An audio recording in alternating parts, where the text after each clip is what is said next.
उपदेश। क्रोध करने वाला खुद भी जलता है और दूसरों को भी जलाता है।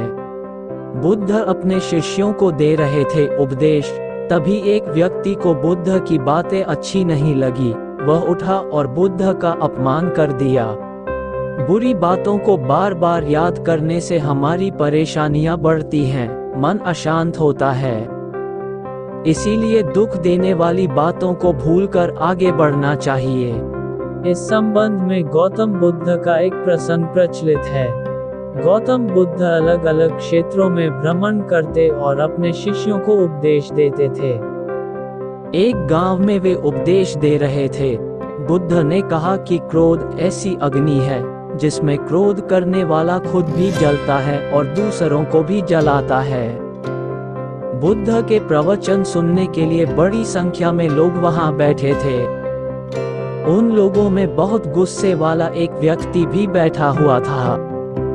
उसे ये बातें पसंद नहीं आई। वह अचानक उठा और बोलने लगा कि बुद्ध, तुम पाखंडी हो। बड़ी बड़ी बातें करना ही तुम्हारा काम है। तुम लोगों को भ्रमित कर रहे हो।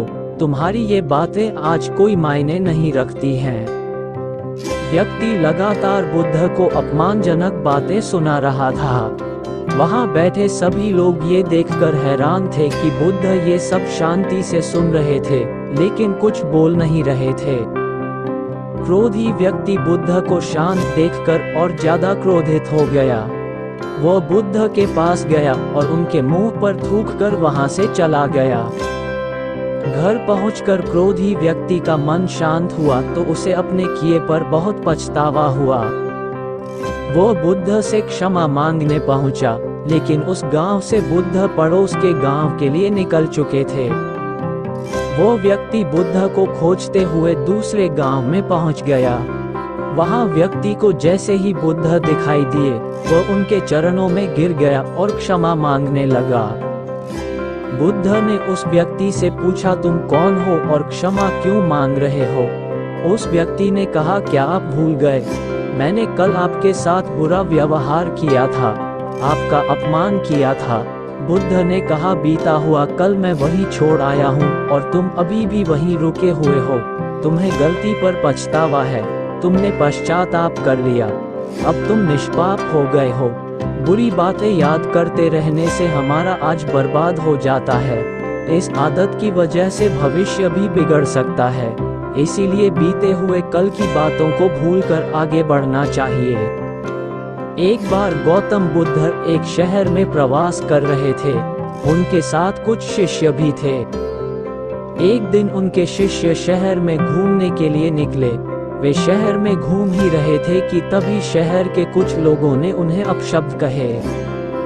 उनके बुरे शब्दों को सुनकर शिष्यों को बहुत बुरा लगा और वे वापस लौट गए। बुद्ध ने देखा कि शहर से लौट कर आए उनके सभी शिष्य बहुत क्रोध में दिखाई दे रहे हैं। उन्होंने शिष्यों से पूछा, क्या बात है, आप इतने तनाव में क्यों हैं?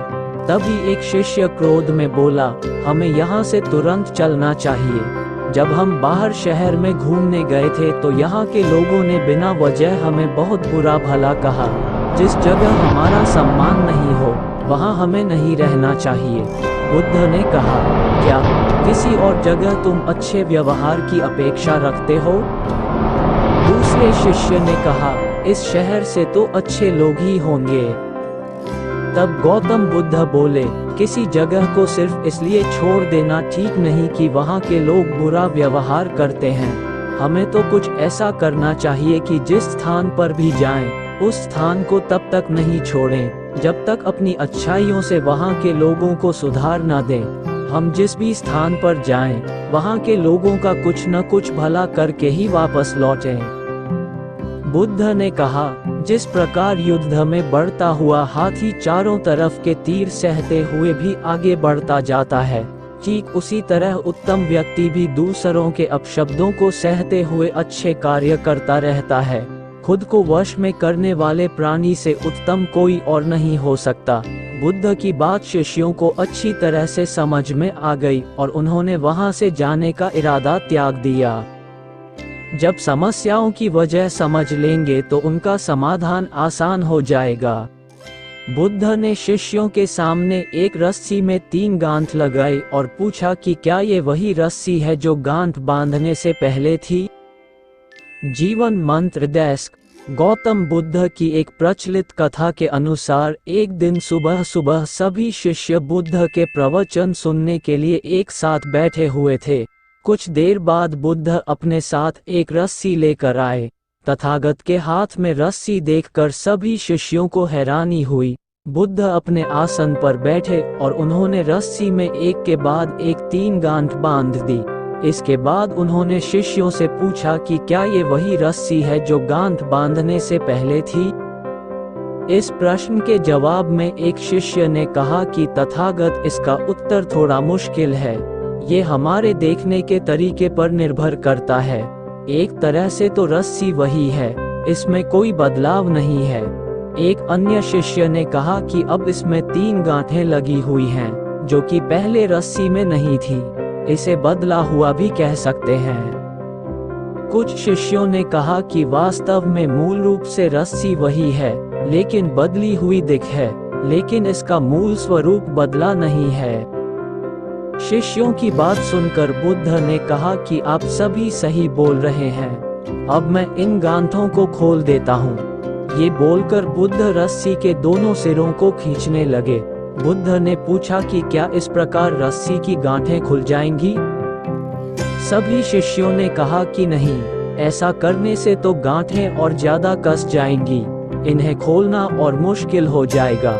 बुद्ध ने कहा कि ठीक है, अब एक अंतिम प्रश्न, इन गांठों को खोलने के लिए हमें क्या करना होगा।